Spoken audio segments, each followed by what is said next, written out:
Hi. You can do better than that. Hello. Yes, that's fine. Yeah, take a seat. Just Hey, shaking my guys. water at you. What are you shaking? Water. God's water. Right. Last panel of the day. Woo woo! Save the best till last. Oh, yes. Oh no. Oh, yes. Where have you been, Roops?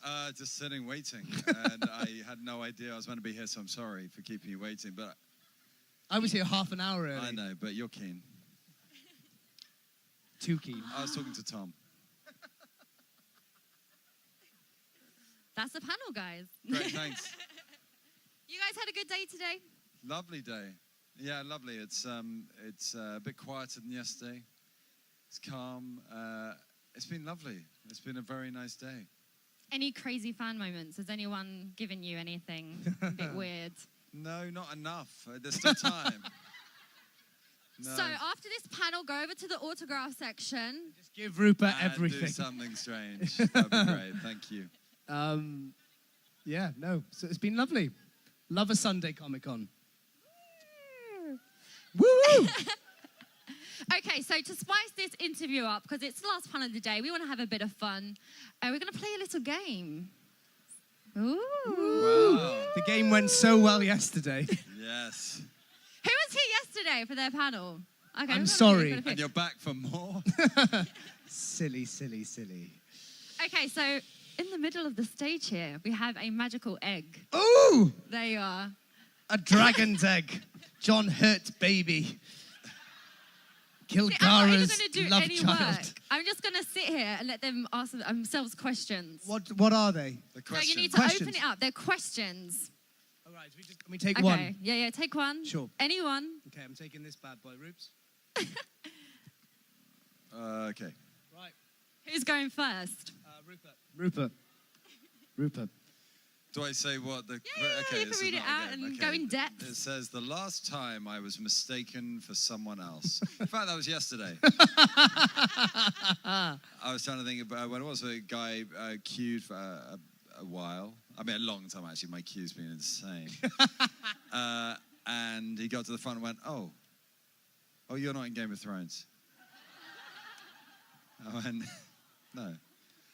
And he went, oh, and he did that thing that I would do as well. He couldn't say, sorry, I didn't mean to meet you. He went, oh, I'm actually going to come back later. I was like, yes, so not going to come back later. And here he There is. He's not. He's going, oh, it's still not Game of Thrones. Right, yeah. So that was, That was fun. I don't know who he thought Have you I ever was. mistaken someone else and gone, oh, shouldn't have said that? As in, I've got it wrong. Have you ever done it wrong?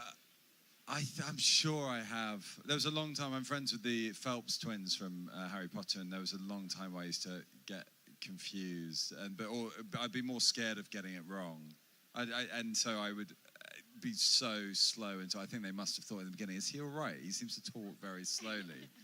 I'm trying to think if I... No, I think the best joke, just to sway off, the best joke I ever pulled on, it was my brother. I think it was Christmas shopping. I said, oh, where are you? He said, I'm in this shop buying something. And I went, okay, I'll meet you there. So I get there, see he's queuing up to buy something. And I then went, oh, this is a good idea. So I phoned him and went, oh, listen, I'm going to be about 5 minutes. But as you're in that shop, there's a guy I used to work with years ago in a shop who he's quite short. He's got a little moustache.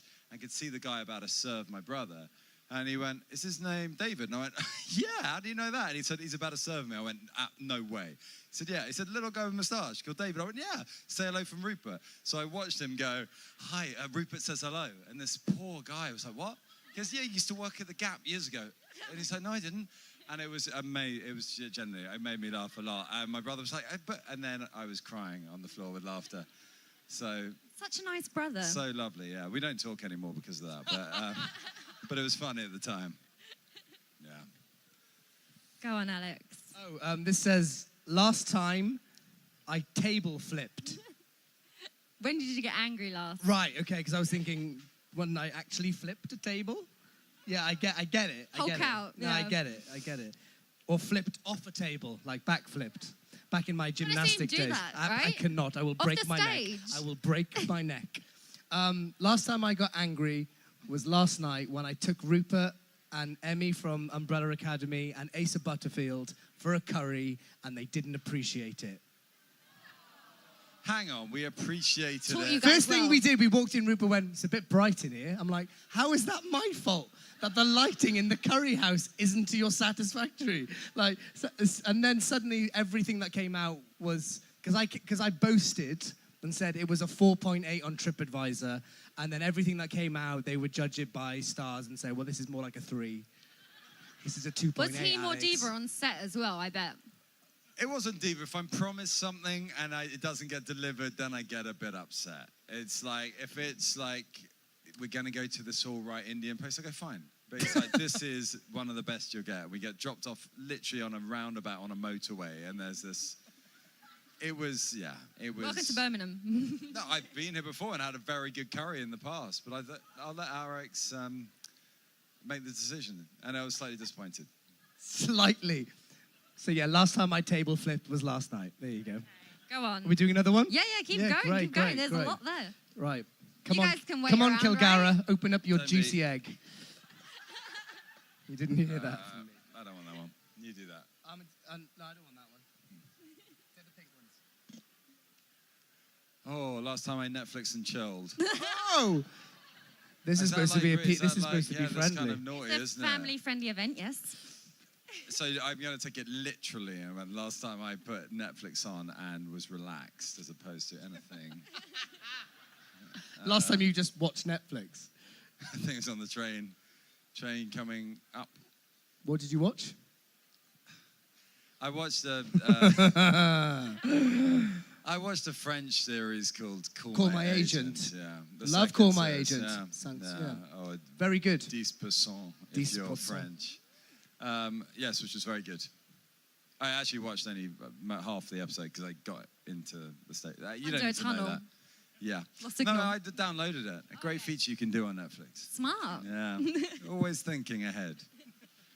Yes, that was it. Thank you. Thanks for having me. Last time I fanboyed. I recently just did a recording for Audible, a H.G. Wells science fiction collection.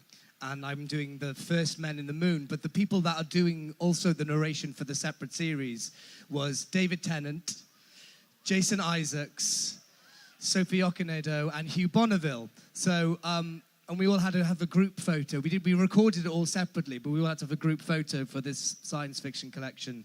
And anyone who knows me knows that I want to be Doctor Who, and I love Doctor Who. So and I've met David before, but suddenly I decided to forget that I'd met him before and had a lovely chat with him about a year ago and decided to go, like that to him. And he just sort of went, okay, and I went, So yeah, that was the last time I fanboyed, was about a month ago. But the photos look great. I look totally cool with all of them. Just when I opened my mouth, I decided to have a stroke. So basically, CJ, when he meets you. Basically, CJ, in my aura, in my area, that was me to David Tennant. Nice. You still here? You're not doing the panel, na na na na na. Are we going for one more? Do one more, do one more. One Go more on from the then. Kilgara juicy egg. Yeah, It's go not for it. juicy. Juicy is irrelevant. It's actually quite dry. Stop talking, Alex. I'm going to pick Just two don't and choose cut my best one. yourself. I'm going to pick 2 and choose my best. 2. Last time I read a book. That was What's the a best book? one? Well, no, the other one's last time I bought a CD. Ah! Last time I read a book, 2 nights ago, and I was really annoyed that I forgot it. I left it at home. What were you reading? It's really embarrassing. It was... there's a book on how to act. I thought it was about time I learned. And so many things I didn't know. Learn your lines. Well, no, I used to be able to. And I worked with Alex, and it really undid. It kind of taught me so much. Bad stuff. Yeah. And no, I thought I'd read other ways of doing it. I got a bit Better bored. ways? Different ways. Okay. I haven't finished it yet, so I can't show you what I've learned yet. But you wait till next thing I'm in. You'll see such a difference. If you were to name one thing you've learnt from each other, what would it be? I was about to be mean. We could I be went, here a while. What have I learned?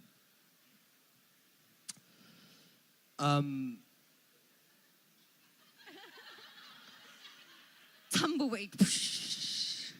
That's a really good question. I feel I need more time. No, you go first, Alex. I will, don't worry. No, Rupert was one of the first people I was very intimidated when I started Merlin. Even the read-through, I was sat next to Colin Morgan and Richard Wilson, and it was all a bit like, oh God, I'm in this juggernaut of a TV series, and I'm really out of my depth. And Rupert was one of the first out of the knights to really say, hey, everything's going to be okay, and took me under his wing. And I really appreciated that. And since then, I've then been a lead in a TV show and taken the Rupert Young way, as I call it. It's like a street, the Rupert Young way. No roundabouts or curry houses on it. Made sure that, you know, when guest actors are coming in, or guest stars, or new leads, or co-leads, or whatever, being really open to making sure that they feel at home. So that's what I've learned from Rupert. That's a great answer. That's a really good answer. Round of applause. That's nice. Thanks. You got to beat that now. It's not about beating. It's not about beating. There's so many things. I think what is, I think, like, you learn a lot when you're doing a TV series and you're working with people. You kind of, I don't know. I've always seen what everyone is doing. It's all about the collective. Like, the show is only as good as, the kind of the guy with the smallest job, and it's about welcoming people, because I know what it's like that first day, and I still get it. Or if you go and do a day on a film or something, you just feel really awkward, and but yeah, and so on the show you're kind of doing a job. But I think since, it's been really nice to hang out and kind of learn about, see each other doing other projects, and I think we're constantly learning, and watching Alex kind of develop as a person, and leading his own series, and having a belief, and always being busy making his own film.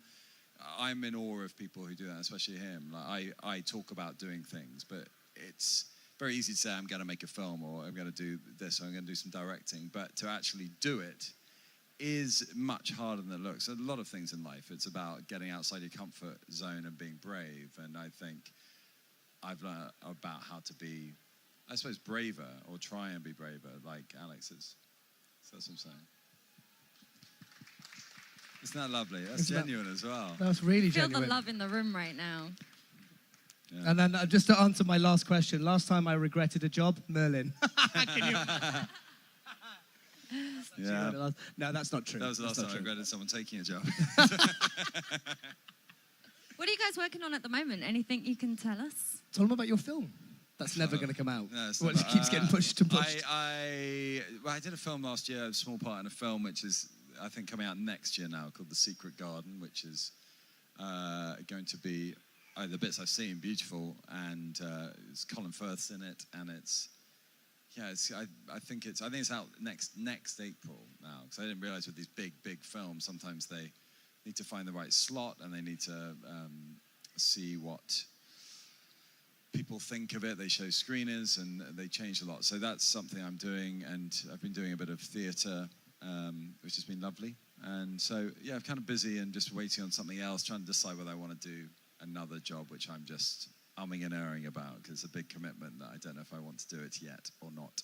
Ooh. So how is that process? You say that you've seen some of it and it looks quite beautiful. Is that quite a rare thing for them to like pull you in to show you bits? No, I mean, to be honest, it's normally for that, the bits I've seen ADR, have been right? ADR, so voice changing lines. Changing lines or making sure the sound's better. So you get to see bits of your own stuff usually in that process. So yeah, it's a sneak peek, isn't it? Yeah, and also I think they sometimes put together at rap parties or something, they put together a little edit of what's been done. So you get to see just the basic tone of the film.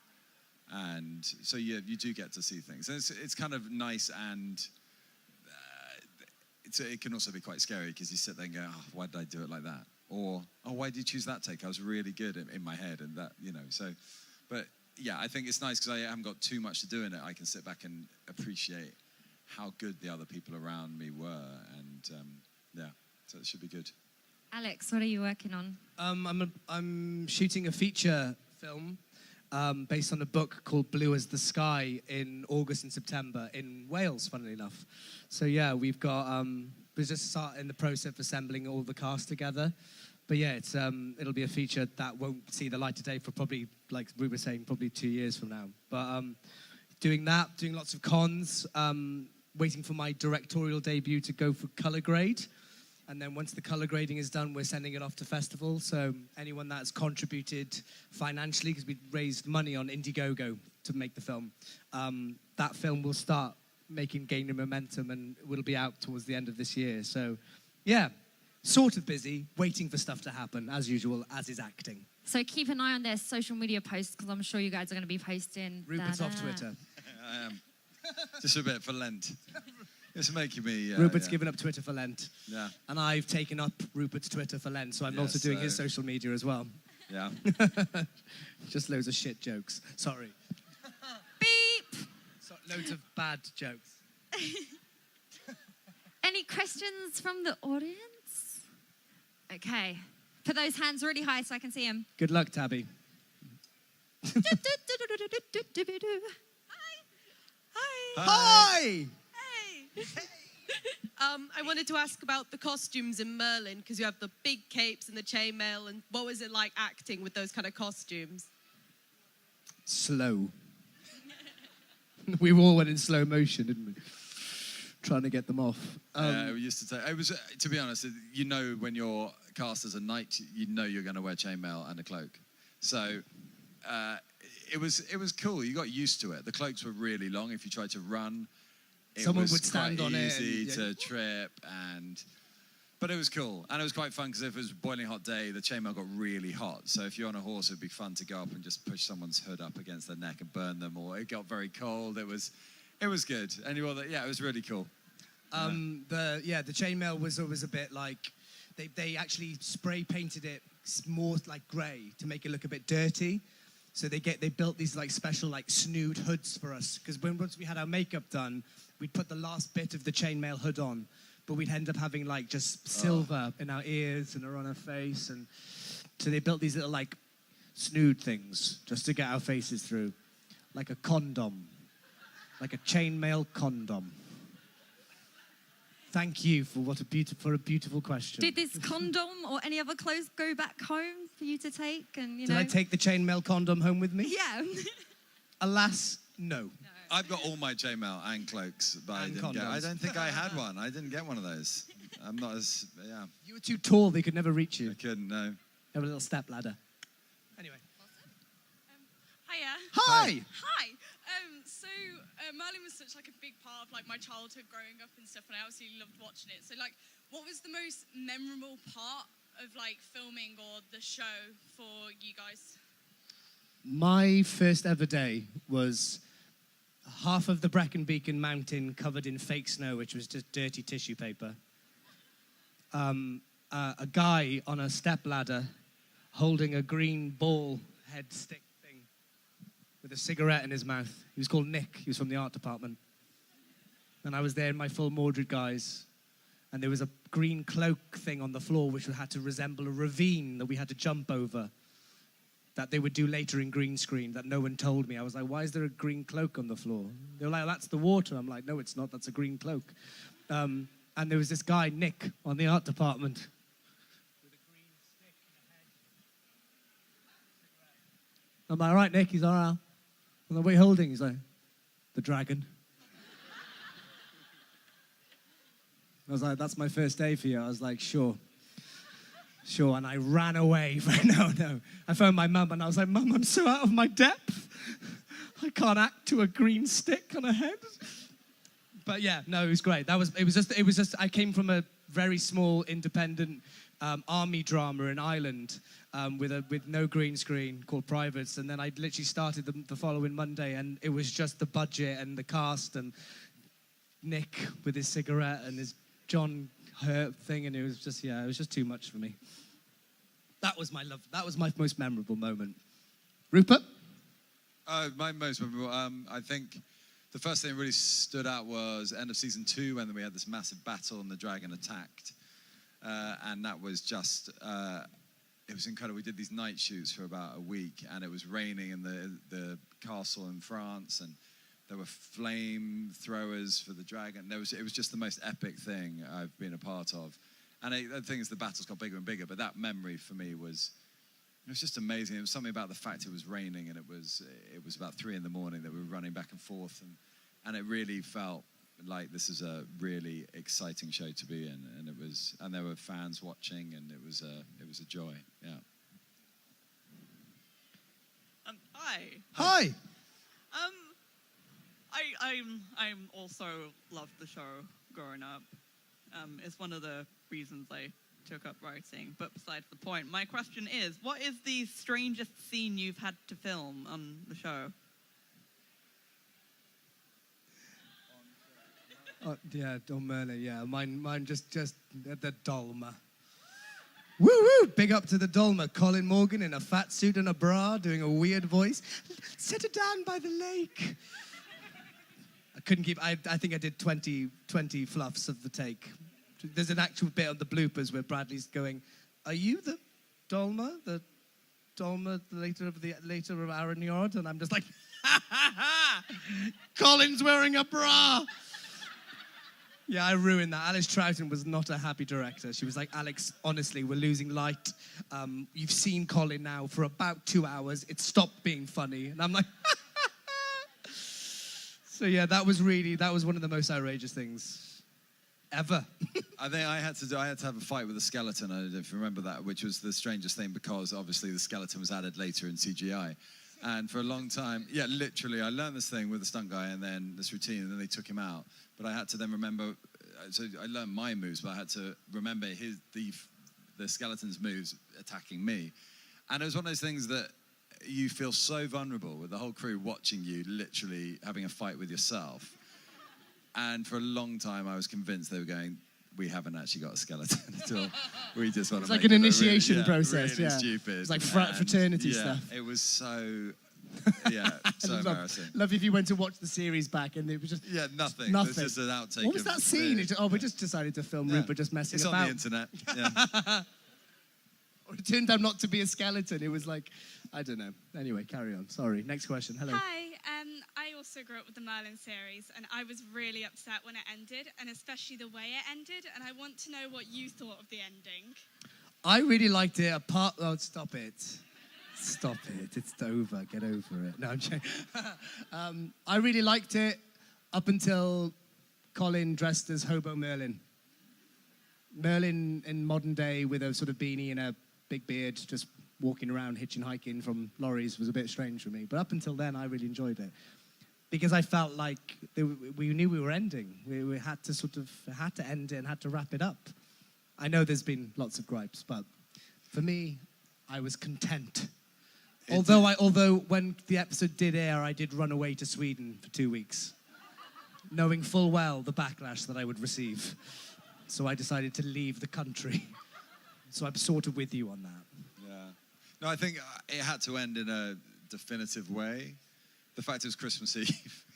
Didn't help anyone. Yeah, it was all a little harsh. I quite liked the ending. I didn't know that was going to happen, literally, until we watched it. And I was like, oh, something's gone wrong with my TV. There's a country file. There's like, I don't know what. And I was like, oh. And it was, I did like it. I just felt that, like, Sir Leon should have been driving the truck or whatever. But I don't know.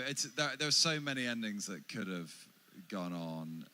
And it had to end. It was going to end at that point. And I don't know. I understand why people were upset. But, yeah.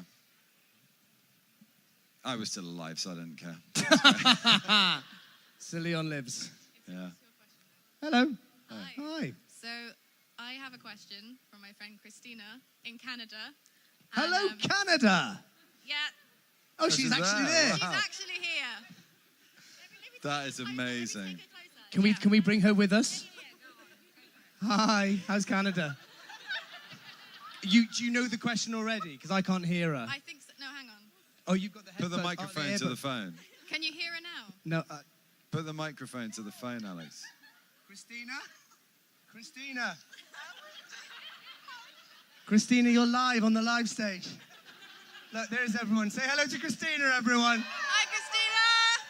Oh, sorry, I shouted in the microphone. Right, I'm going to give this back. Okay. Do you want to say hello to Rupert? Hi, Christina. Hi. Nice to see you. Hi. Hi, how's it going? She's She looks so lost. She's thrown the phone not into in Game the of snow. Thrones. She's like, bears, eat it, I'm done.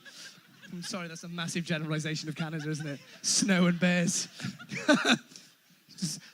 I apologize. Yeah, I'm sorry. Yeah. So anyway. Sorry. Okay, question is. Sorry. Question is.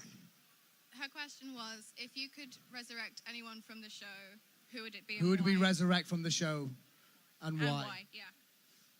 I'd go for Gawain. Because I That's why feel you like. said it. That's why you said. You knew that they. Well, I could have said myself. I died, could've done, remember? But I'm happy with where I am. No, I'd go for Gawain purely to give Owen Mackin some work, really. Yeah. No, that's not true. He works a lot. Gawain, because I feel like there was a little bit of left something, a little unspoken something between Gawain and Percival. Oh, I'm ticking all of the fan You fiction boxes. literally aren't I? had too much time in your hands. There was a kiss on the blooper, wasn't there? God damn. I would say Uther, just because he was very. No, he didn't like. Uther? I just couldn't think of anyone else who died. No.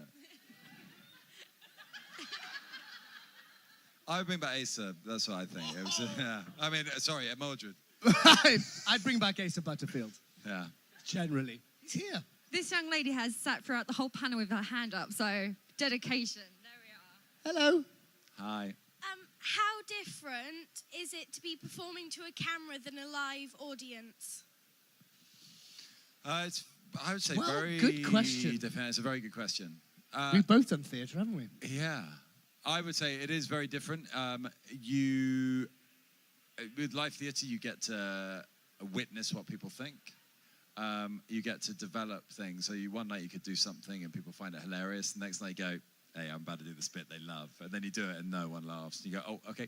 But you get feedback and you get instant feedback. Whereas when you film, things won't go out for maybe 6 months and you don't sit in people's houses watching the show with them. One, because that'd be really creepy. But two, you don't get the instant feedback.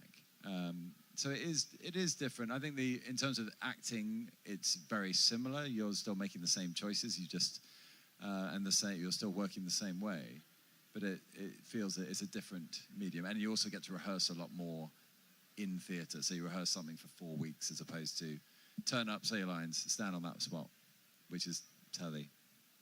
Yeah, what he said. Great answer. Can't add to it. Thanks. Okay, we No have worries. time for 2 more questions. Make them good, Tabby. No, pressure. Yeah. Is it a good one? I was always told there's no such thing as a stupid question, but there you go. Hello. Hi, Hi. I'm Tracy. Hi, Tracy. Hi, I'm seriously into my music, as Rupert knows, because we had a chat earlier on. And I'm dressed similar to you guys, so I'm kind of thinking, hang on, this is my daughter, by the way. Oh, daughter did a good question. And now you're going to ruin it all, aren't you? Yeah, I am. I'm going to really embarrass her now. Yes, prerogative of all parents. I just wanted to know, guys, what sort of music are you into? Music? Yeah. And please don't say anything.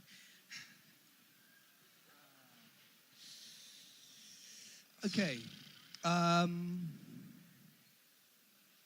I'm into genuinely. I know I'm not. I'm into a lot of different things. I love. It's nothing specific. It's not like I go right. This is my genre. I've been very lucky that I've sung in different styles of music as well. And I genuinely don't know that. What I would say. And this is really annoying. At the moment, I'm listening to a lot of kind of funk music, but that's just for a project. But so yeah, it's very, very mixed. I was brought up on mod music, so the Who and the Jam and all that. I've actually got a tattoo on my arm to remember it.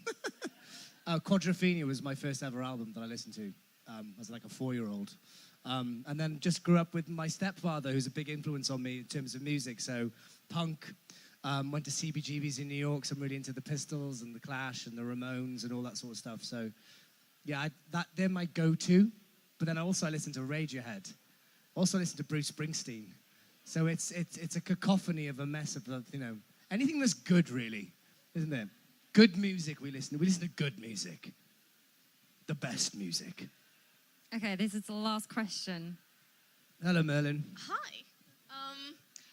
I know myself and a lot of people here, Merlin was a huge part of my younger years in addition to shows like Doctor Who, for example. What was a TV show or a movie that meant a lot to you when you were young, and like what about it like made it such an important part of your young years?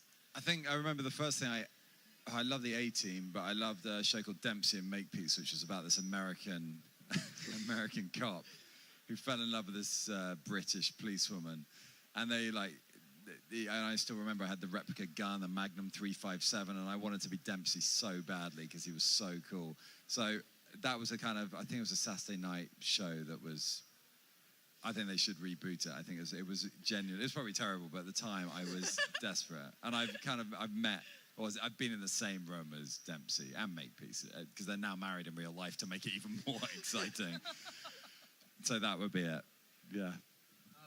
Doctor Who. So I was brought up by my stepfather, who was a big influence on my music influences. He was the first person to show me Tomb of the Cybermen, Patrick Troughton, on a VHS, which blew my little mind. And, you know, that whole thing about hiding behind the sofa, where that is a genuine thing that happened. And I went to a fancy dress party, a Halloween fancy dress party as a 6-year-old, dressed as a Cyberman, which the kids were like Dracula and Frankenstein, and I'm there with just basically I drew it on a massive piece of paper, the front of the Cyberman, and then drew the back of the Cyberman on another massive piece of paper, and then just sellotaped it to myself. So on the sides I was just wearing black. It wasn't really good. But that's Doctor Who got me into acting, seeing actors a lot and different regular actors, and yeah, so big influence, still is a big influence.